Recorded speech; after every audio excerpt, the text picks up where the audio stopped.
Welcome back.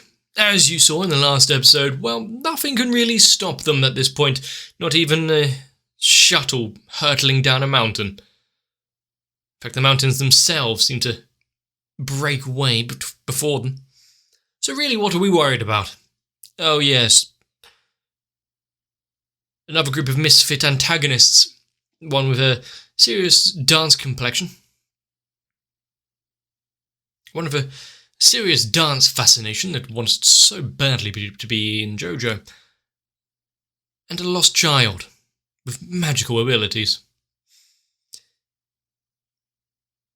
I wish I knew more than that. I'm assuming, though, that once again there'll be tragic backstories, a slight bit of understanding, but are they going to be great friends like the previous season? Not too sure.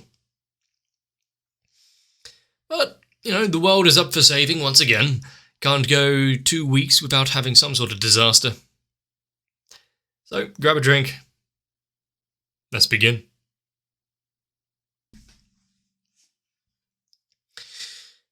Oh yeah, we left off the last episode before they'd even some sort of resolution to all of this. Hikkobi being attacked by Alchemy.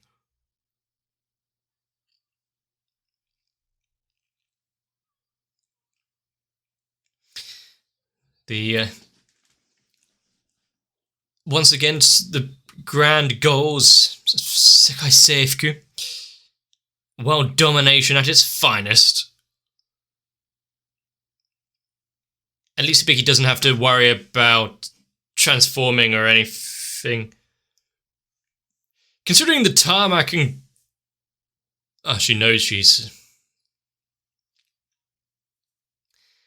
But yeah, considering the tarmac and the dirt itself went shattered beneath all of that alchemy, she seems rather undamaged.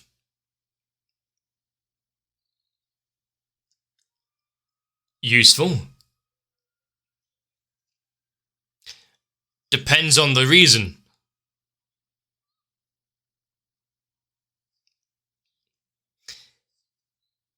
I mean, how quick is everyone to dismiss everyone else's worries, reasons? Ooh.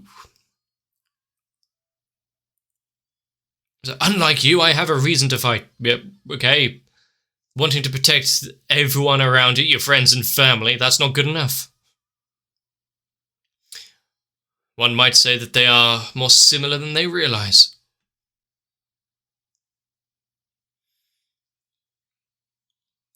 Some with soul edge looking blade.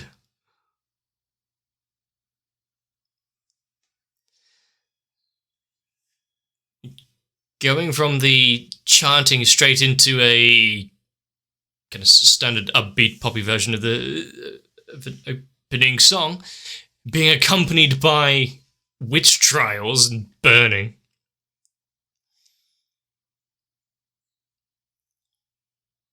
It's so... both expected and slightly not for what I would come to want from Symphogear.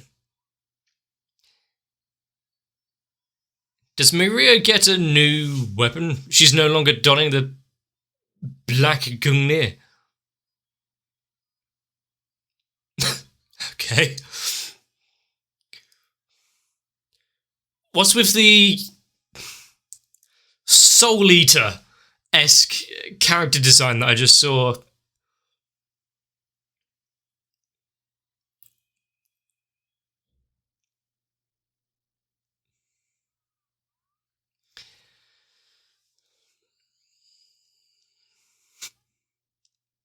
Considering they know they have to go out, protect lives, and save the peace and everything, you'd think there'd be a bit more understanding. But no. Oh, my evening was ruined.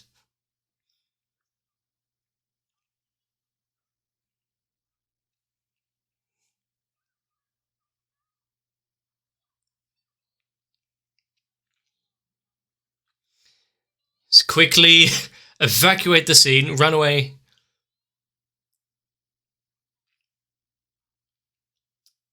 As long as What was... Well, she's used to Hibiki going about doing all of this. Just have to wait for her to come back.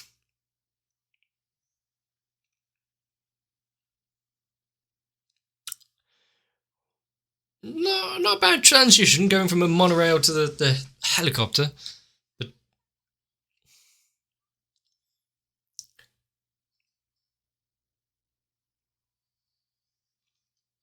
well, that's not a safe landing.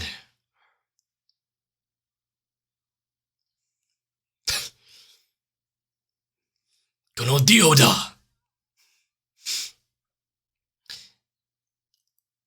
So, not really a talkative type. Now Chris is stranded out there, considering she's now battling with an unknown enemy. It's not accidental that they're targeting them all.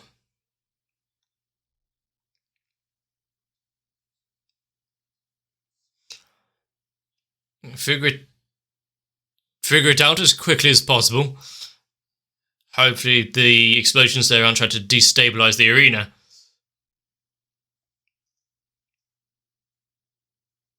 Not shifting in the slightest. Why was she reloading her sleeves? That's what it sounded like. Yeah, being a veteran of the ballistic arts, yeah, no wonder Chris didn't really flinch at those coins.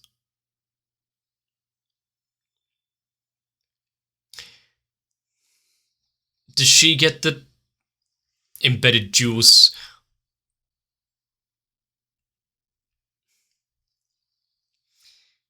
Start with the tights, then. I'm not sure about the ruby slipify high boots, but you know.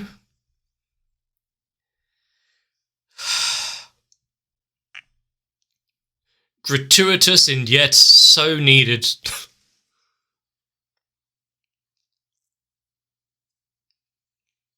And considering what we were told about the meaning of the words themselves coming from the heart, paying a bit more attention each time.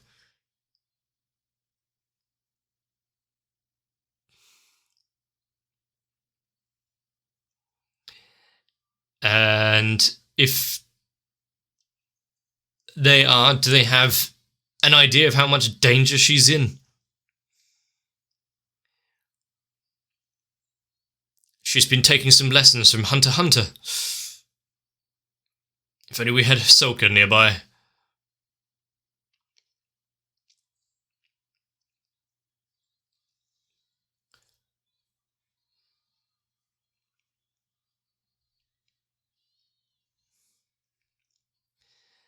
She is seeming to handle herself a lot better than I would have expected. Is there an actual bit of surprise right there where she wasn't expecting the missiles?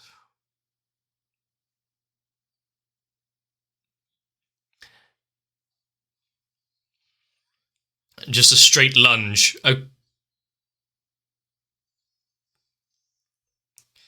The weight of 1,000 swords. Do they now have to watch underfoot in case she comes up?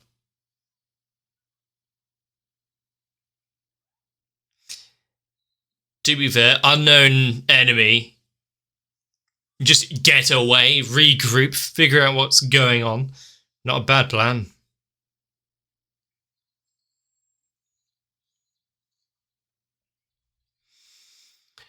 And compared to the sound effect of Chris's bullets... Why are we going sailing? We've got someone that attacks by coins and the like. Where did the boats come from? And also, why did this one...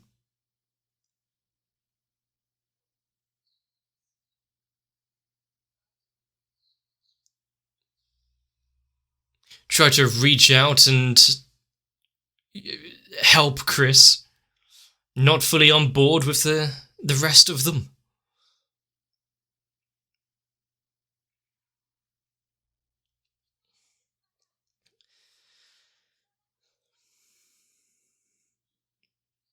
It completely makes sense if they're not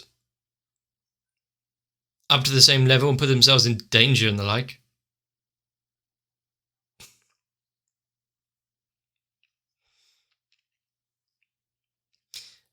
To know that they really looked after them, forgave them for their transgressions before, and want to welcome them as part of their school. If only others could see this kind of acceptance so easily.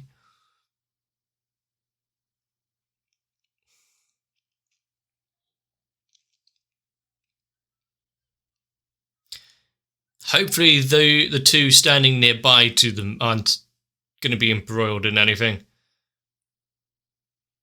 Cool. If we're bringing in civilians into the crossfire, unlike what we saw with the bodyguards from the previous episode.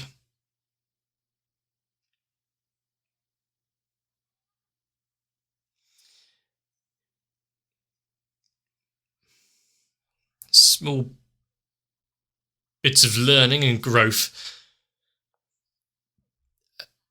Have they got any clearer imagery? Some cameras that are not so pixelated? Even if they can't do anything, maybe even being somewhat nearby.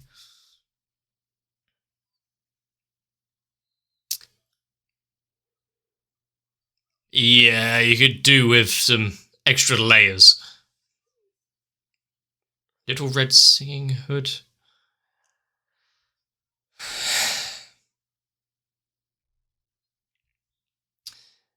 Her details are out in the open. That's some nice hair.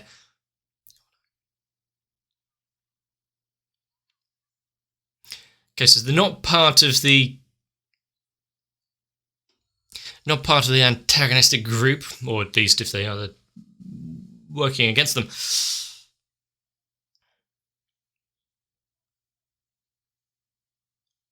A combination of science and magic. Alchemy. Actually, no. No. I can get down with that description.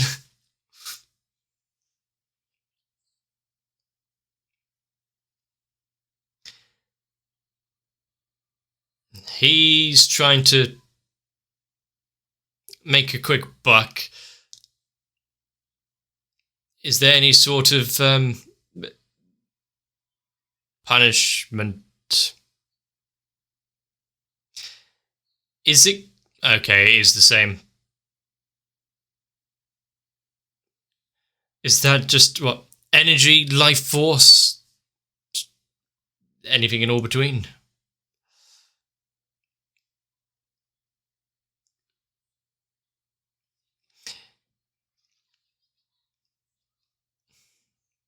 She was, when push comes to shove, if she can try and fight without having to rely on that power.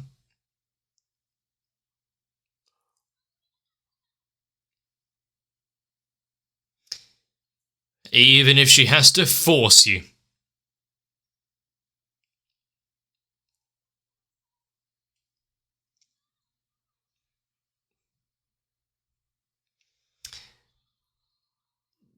Kinda. Hibiki's always the one throwing herself into the hell's mouth itself, if it means helping someone. Good.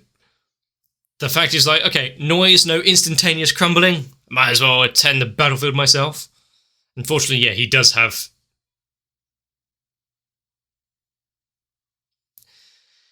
responsibilities here. They're really big on privacy, aren't they?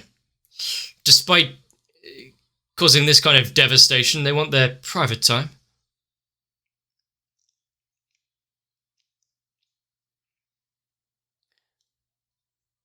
A spacequake?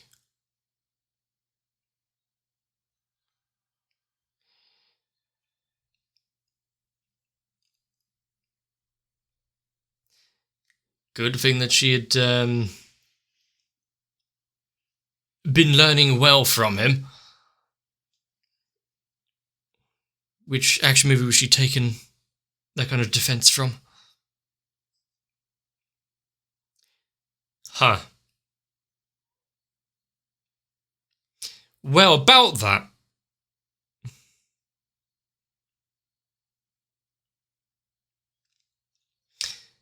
I'm not gonna complain about that one breaching privacy. No. Music box kind of way. Nice.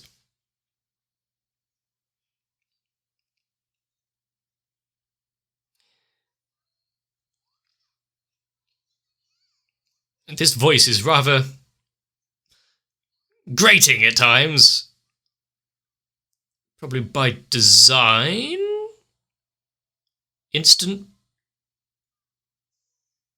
Instant portal, if that can be harnessed.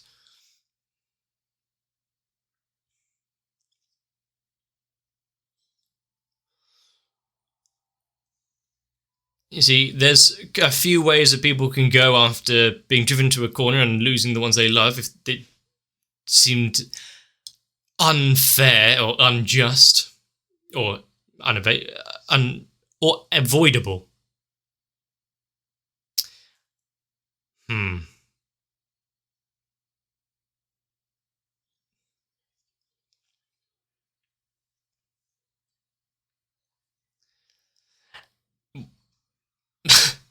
As if it wasn't already off.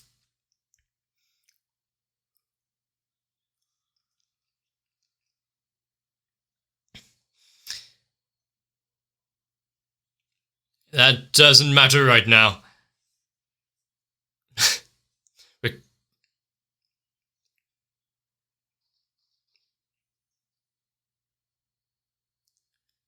It seems as though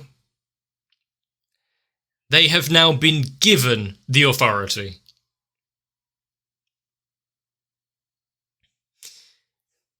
Hopefully the taxi was insured, though. Does active Symphogear count?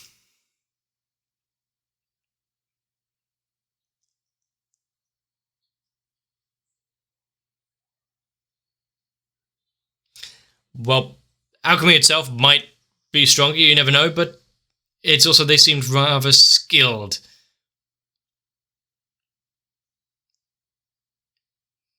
It's growing? It could eat into the floor itself.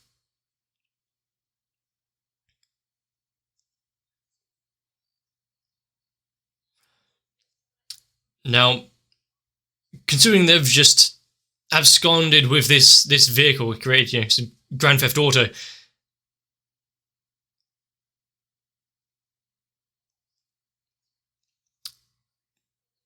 are they gonna make sure to return it without a scratch?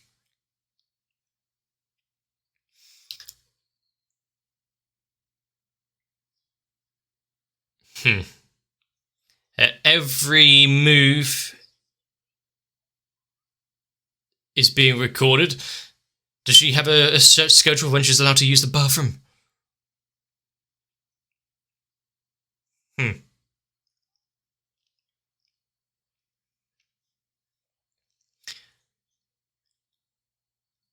Damn the United Nations. And not only infiltrated them from within, but also became their figurehead? This time, just for a different organization. Could potentially both be as dangerous, though.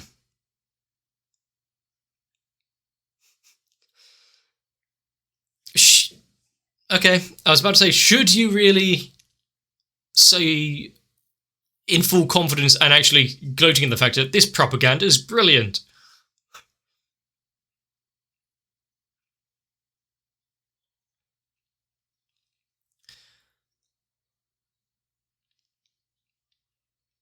So use what power she has to help others. Is she ever going to be out of this cycle? Oh, caught up quickly. Just speed up. Nice.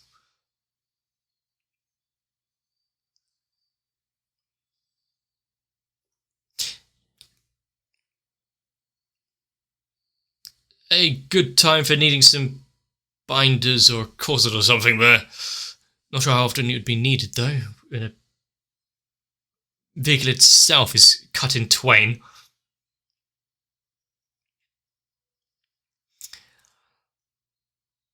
How much time, effort, and blood, sweat, and tears went into creating all of these transformation sequences?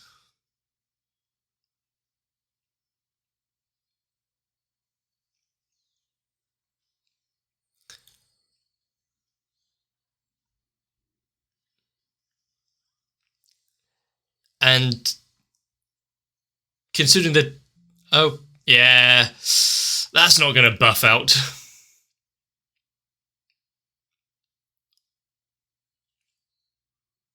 Considering that Maria is now standing in the back, not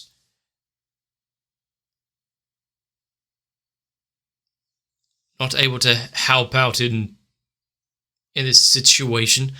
And noise. No Cane of Solomon. Noise pulled into the being through the use of alchemy.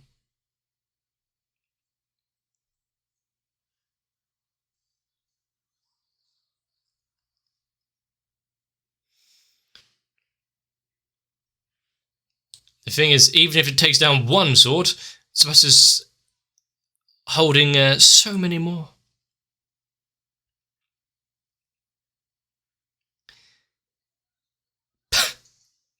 Is there any other better time for words of such manner? It would not be a Symphogear episode with Sebastian if she didn't have the whirlwind handstand slash.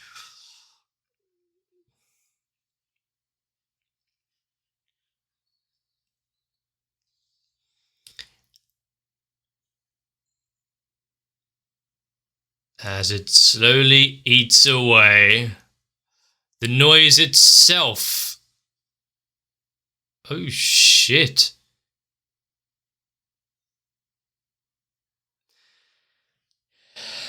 So what happens if the gears themselves are eaten away?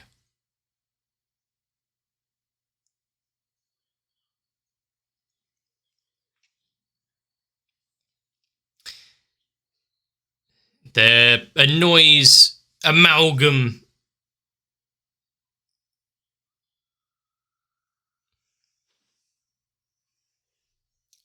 Needing that one to be held in reserve. But, you know, at least it fits with what Hibiki was wanting. Not wanting to use the gear if necessary, trying to find other ways to help without relying on that kind of power.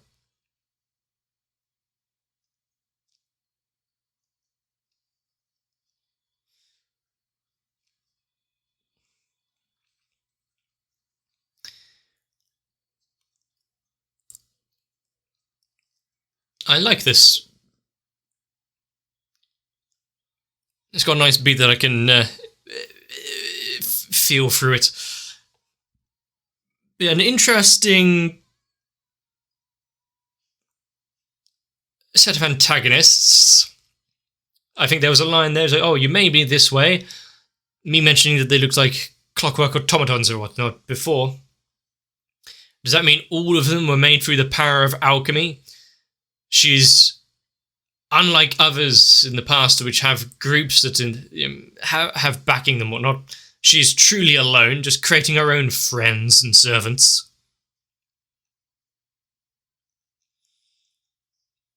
And who is the one that is fighting back against her? Is it a fragment of herself, considering they look similar? And also, some shows really have to up the ante.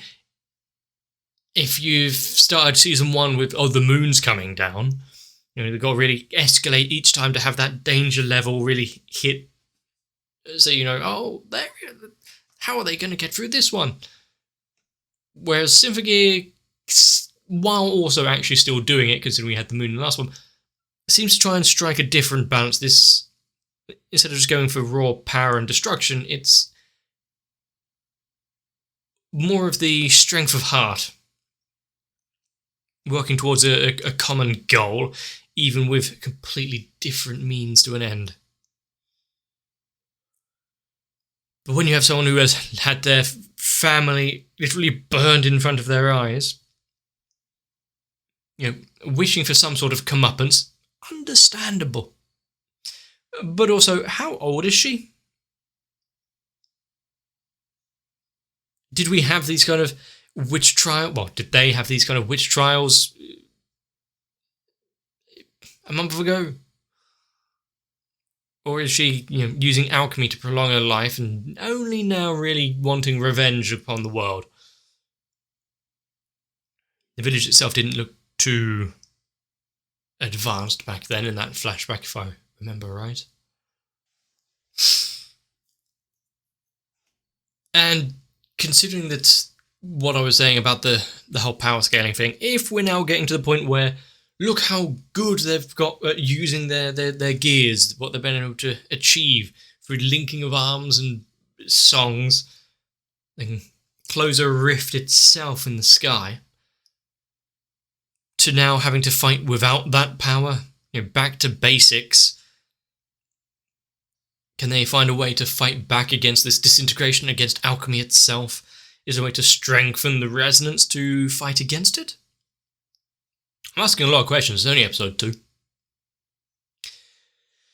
It's going to be a long, long time before we can just get back to a happy lesson or two, go back to school and, sleep on the desk and get annoyed at, have the teacher annoyed at them.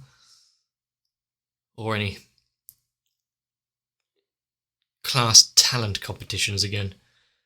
I really wanted more of that slow, happy life. But I guess it's not long for this world. And I do like the transformation sequences, even if they're a little revealing. Someone spent a lot of time figuring out the best camera angles and shots possible for it, exactly where to accentuate certain assets in clothings for it. Still, I am looking forward to the day that someone does a transformation sequence and it gets about halfway before being interrupted. Time always seems to stop when things like that happen. When they always wait for them to suit up. Well, in this case particular, they weren't particularly worried about the gears themselves because they had an ace up their sleeve. A way to get rid of their armour itself. And while it seems the gears themselves get pulled apart and disintegrated at a mere touch of these non-noise, what about the human body? Does it also suffer the same fate? There's only really one way to test that. But it also would then show the limits of what this alchemist is willing to go through to achieve their goals. I'm now imagining a scene of Hibiki chasing forward through the dangers, with nary a care for her own safety. But once we have all of the characters kind of working together, the other two getting some linker, joining up with the team, and Maria being let off her leash and not have to be